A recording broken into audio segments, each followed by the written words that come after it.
ठीक है कि कभी कभी कर्म इतना भारी हो जाता है कि हमारे सोच विचार के अनुसार चीज नहीं चलती, हमें किसी दुख का सामना करना पड़ता है बेटा, मगर है तो कर्मों का हिसाब किताब ही ना बेटा।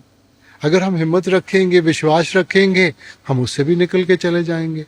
हिम्मत छोड़ देंगे होगा तो फिर भी वही बेटा।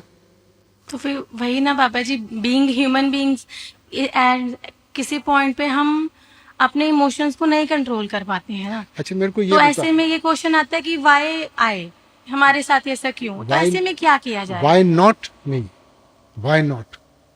कर्म मैंने किए हैं तो हिसाब किताब भी मेरे को देना पड़ेगा बेटा। मेरे कर्मों का हिसाब किताब और क्यों देगा कोई?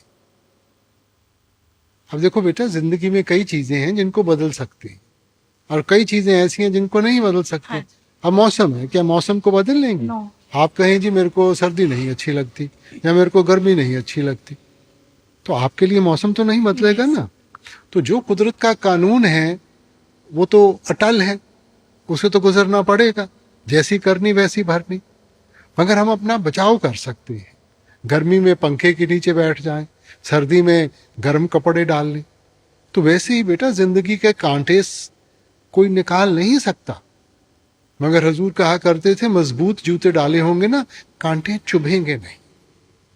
तो अपने आप को इतना ताकतवर बनाओ कि जिंदगी के किसी भी दौर से अगर गुजर रहे हैं, हिम्मत ना हमारी छूटे, हमारा विश्वास ना कम हो, हम हर एक चीज से उसका हुक्म, उसकी रजा मान के हर एक दौर से निकल सके।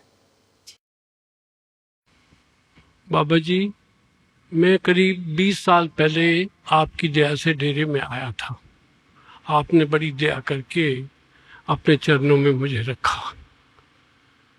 सब अच्छा चलता रहा और आपकी दया से सारी सेवा बड़ी अच्छी तरह चली। लेकिन 2018 में मेरे बड़े लड़के का, छोटे लड़के का, जो कि 44 साल के करीब था, देहांत हो गया। वो आपसे 31 अक्टूबर 2017 में मिल के गया था।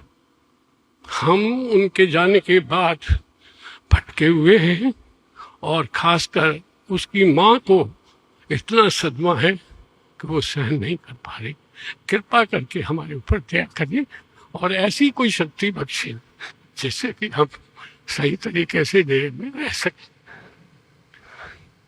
भाई साहब, ऐसे है कि आना जाना मालिक के हुक्म से होता है। हर एक आत्मा पहले से लिखा के लाई है कि कब आना है और कब जाना है। अब क्या ये हमारा स्वार्थ नहीं कि हम सबको पीछे जोड़ के रखना चाहते हैं बेटा? हमारा क्या लक्ष्य? हमारा भी लक्ष्य है कि एक दिन हम अपने मालिक के पास जाएं।